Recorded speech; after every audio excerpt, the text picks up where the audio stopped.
Bueno, llegamos a esta última parte del segundo trabajo práctico, en donde lo que se hizo fue seleccionar de los apuntes algunos de los temas que allí se mencionan, como para que puedan tener una práctica más bien completa, que abarque varios temas, en este caso no todos, pero sí algunos de ellos. Los temas que se encuentran en esta sección de los apuntes aplican a tres partes. Una es el cálculo de integrales. Sabemos que se pueden hacer en forma directa mediante las fórmulas, también se lo llama inmediata. Se puede hacer con algunos mecanismos como el de sustitución y el de partes, teniendo en cuenta que para el de partes también hay ejercicios en los que se nos fuerza a utilizar más de una vez el método, pues es un método que nos lleva a otra integral que puede calcularse directamente o puede necesitar de algún otro artilugio para resolverla. Y luego tenemos métodos como el de descomposición en fracciones simples, y con estos métodos pasar a integral definida, impropia, que también las clasificamos en primera y segunda especie. Luego en otra sección tenemos aplicaciones de la integral, que son muchas y muy variadas. Los apuntes mencionan solo algunas de ellas, que son calcular áreas, ya sea de una curva con el eje X, o de dos curvas o tres incluso entre sí, volúmenes de un sólido en revolución, el valor eficaz, la longitud de un arco de curva y la utilización del teorema del valor medio del cálculo integral, que tienen los apuntes también una consecuencia o corolario, que ahí lo mencionan como teorema del valor medio a integrando continuo. Por último, hay una sección dedicada a problemas de aplicación, que en realidad debería ser lo que nosotros nos llevamos de este tipo de asignaturas. O sea, una idea de qué son las integrales, cómo utilizarlas, cuándo necesitaríamos utilizarlas, y en algunas cuestiones que tienen que ver con nuestra profesión, en donde se nos presentan fórmulas para el cálculo de algunos indicadores o de algunos ratios, muchas veces vemos que aparece el signo de integral, y eso explica de dónde sale esa información que tal vez, nos estén solicitando en el trabajo para algún cálculo industrial o algún cálculo económico. Si pasamos al primer ejercicio de esta sección, se presentaban tres integrales y se aclaraba que se podían resolver con integración directa, por partes y sustitución, y que había al menos una de cada una. O sea, de esta manera el alumno sabe que tiene ahí para estas integrales los métodos que ha aprendido y que tiene que saber ahora cómo elegir o cómo seleccionar en cuál va a utilizar para cada una de las integrales. En la primera se ve aquí un cubo de un binomio, y esto hay dos maneras de resolverlo. Vamos a mostrar las dos. Hay alguna gente que con muy buen criterio dice, bueno, yo voy a resolver este cubo de binomio, así me queda un polinomio de grado 3 en este caso, y luego puedo separar cada una de las partes de ese polinomio e integrarlas por separado. Incluso para el caso de que en el examen uno no recuerde la fórmula del cubo de un binomio, también es válido, como hacen acá, multiplicar por sí mismo a 3x menos 2 tres veces. Lleva un poquito más de trabajo, hay que tener cuidado acá de no equivocarse en las distributivas, porque lo que nos va quedando en una multiplica a la otra, pero se puede hacer tranquilamente. Si ustedes se fijan, por otro lado, este es el cubo del primero de los miembros del binomio, el triple del cuadrado del primero por el segundo, el triple del primero por el cuadrado del segundo y el cubo del segundo, o sea que también funciona para la fórmula del cubo de un binomio. Hecho esto, quedan un montón de integrandos que aquí se pasa directamente a resolver sin mostrar que se está haciendo uso de la propiedad de linealidad de la integral, lo cual hubiera estado muy bien por lo menos mencionar, porque está en los apuntes, porque si no acá hay siempre como una cuestión mágica de cómo llegamos desde aquí hasta este resultado. Luego hay un paso más en el que se realizan algunas simplificaciones y se presenta la respuesta. Si vamos a esta otra resolución para el mismo ejercicio, aquí el estudiante opta por realizarlo con una sustitución, en donde elige 3x menos 2 como el binomio a sustituir, lo llama u, lo deriva, pareciera lógico que acá se debería de haber utilizado de u, luego se despeja de x, solo pasando el 3 dividiendo, y luego ya se puede venir aquí a reemplazar de la siguiente manera, donde nosotros tenemos el 3x menos 2 al cubo, como ya sabemos que 3x menos 2 es u, lo escribimos acá, y luego se reemplaza el diferencial de x por 1/3 de du, que se opta también por sacar de inmediato la constante. Hace la integral de esta potencia sumando 1 al exponente y dividiendo por ese exponente, y lo plantea ya directamente aquí, en donde, digamos, en este momento elige no sumar la constante, sino que lo hace hacia el final del ejercicio. Reemplazando con la variable original, en vez de u le queda 3x menos 2, y ese es el resultado. Que si hacemos esta distributiva es exactamente lo mismo que el caso anterior, con la diferencia de la constante, que en el otro caso ya parecía un número constante, pero digamos que en este caso ese número incluye al otro. Pasando a la segunda parte del mismo ejercicio, este es un ejercicio muy clásico de partes, porque como nos presenta una única función, nos da a nosotros la sospecha de que podría llegar a ser una sustitución, pero esta sustitución no nos lleva a ningún lado o nos puede llegar a complicar más. Entonces acá, esto es un truco muy conocido, se elige como u al logaritmo de x y como db a 1 con el diferencial, que al integrarlo nos lleva a la variable x. En el caso de u es muy sencillo porque la derivada es 1 sobre x, acá se omitió, yo hubiera puesto dx. Escribe la fórmula, esto está bien, reemplaza con lo que va encontrando y le queda fuera de la integral x por logaritmo de x, y dentro de la integral 1, que al integrarlo se convierte en x con el signo negativo delante, es menos x, y ahí ya nos queda el ejercicio en donde lo único que hizo luego fue sacar un factor común x.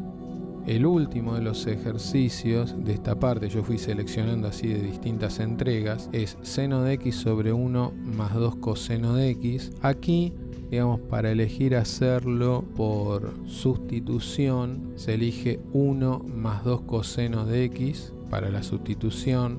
La derivada de esto, el 1 se anula y el 2 multiplicado por coseno queda 2 por menos seno, que es esto de acá. Y acá hay un error porque este menos 2, si nosotros quisiéramos despejar dx, o en este caso por ejemplo que eligió despejar seno de dx porque lo ve acá y prefiere hacer esta sustitución, vemos que el menos 2 lo pasa multiplicando, cuando en realidad esto tendría que haber pasado dividiendo. Elegí justamente esto porque es un error muy común y que hace en definitiva que no esté bien el ejercicio, así como tampoco está bien escribir un igual entre el signo de integral y la función. Fuera de eso, digamos, olvidando acá que en vez de menos 2 es menos 1/2, el resto del ejercicio está bien porque al integrar 1 sobre 1 queda el logaritmo y luego podemos venir a reemplazar con la variable original.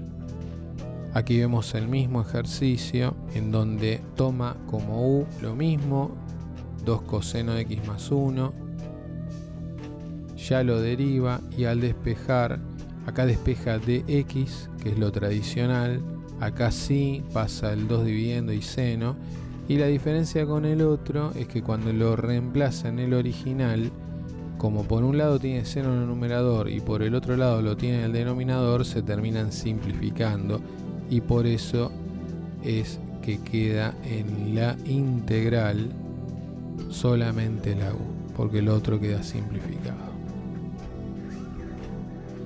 Ahora, así como digo que está bien el despeje, lo que acá sí llama la atención es esta nomenclatura que aparece acá y acá para lo que es el logaritmo,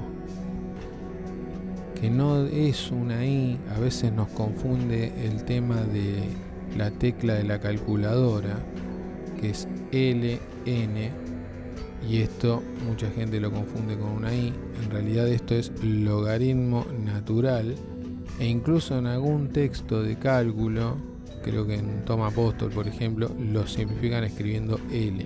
Entonces, por ejemplo, esto es logaritmo natural de x, que algunos libros lo escriben así y otros lo escriben así, pero nunca con una i. Esto lo aclaro para no tener acá un error conceptual. Igualmente, más allá de eso, se vuelven a hacer los cambios de variable y queda bien. Comenzamos con el ejercicio 2, que es el área encerrada entre dos curvas. Esto funciona así.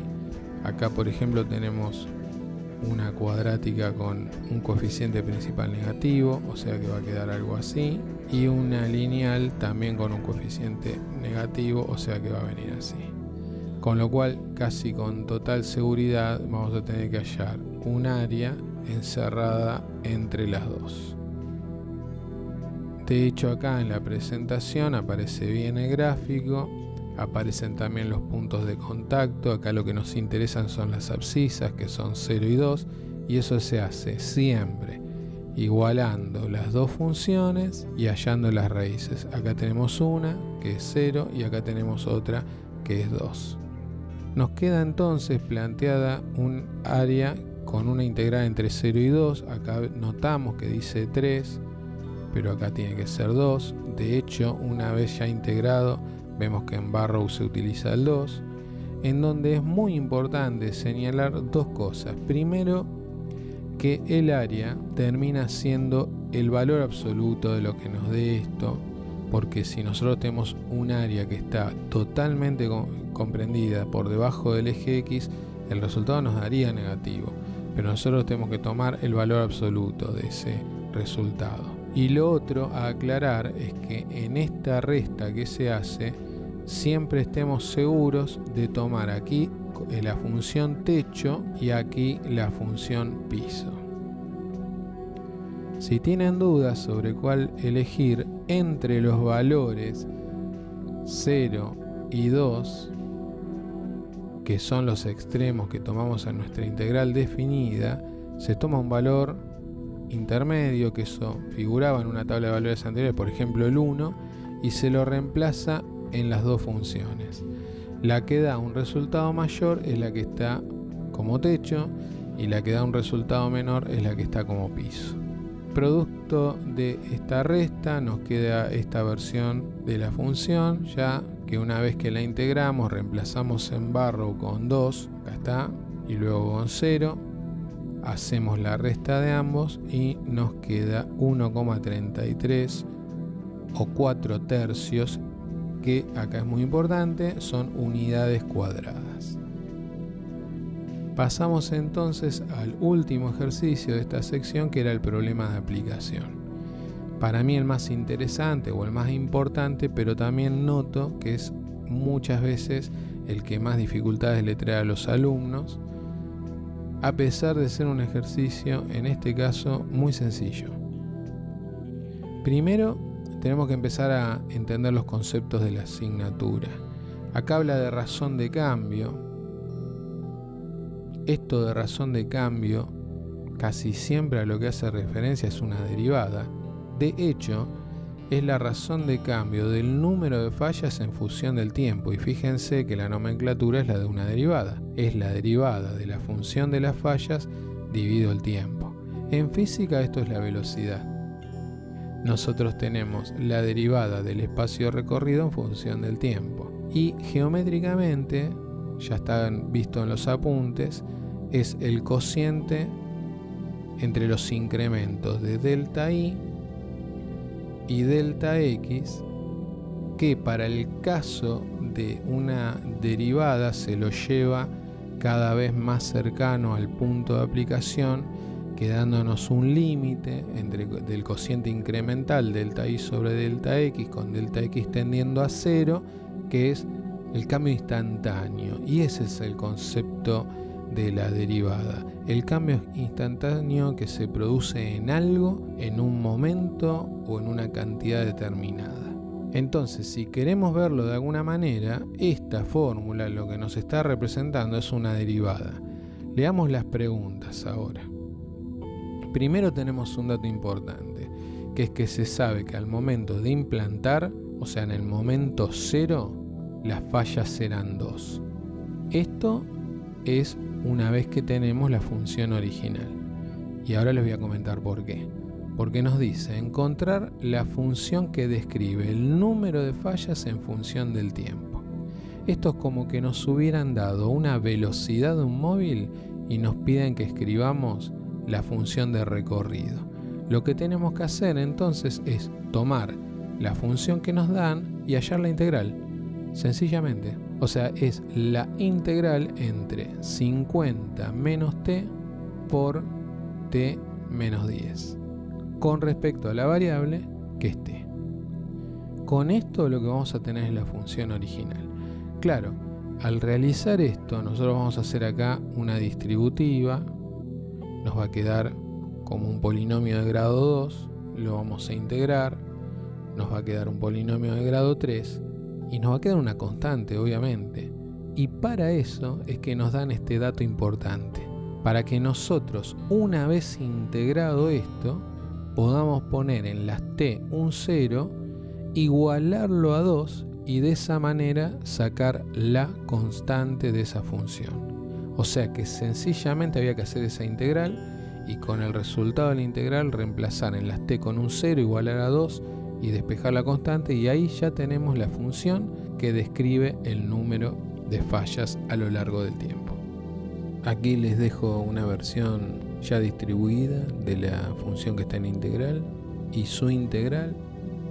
Si reemplazamos, ahí vemos en las t con 0 igualamos a 2, obviamente la constante nos va a quedar igual a 2. Y luego para los puntos b y c, en el b pregunta qué ocurre con esa función cuando t es igual a 5, y en el c pregunta sobre máximos y mínimos, o sea que hay que derivarla, con lo cual vamos de vuelta a la función que está dentro de la integral, la igualamos a 0 y esas raíces nos va a dar el mínimo y el máximo con análisis como los que ya hicimos en ejercicios previos. Cabría acá tener algún tipo de recomendación de que si esos valores dan negativos, ¿qué pueden significar? Un valor negativo en la cantidad de fallas puede simplemente significar que hay un retroceso en esas fallas, o sea que la performance del sistema está mejorando, y bueno, eso es parte del analista y de las condiciones que se están dando en el momento de hacer un análisis,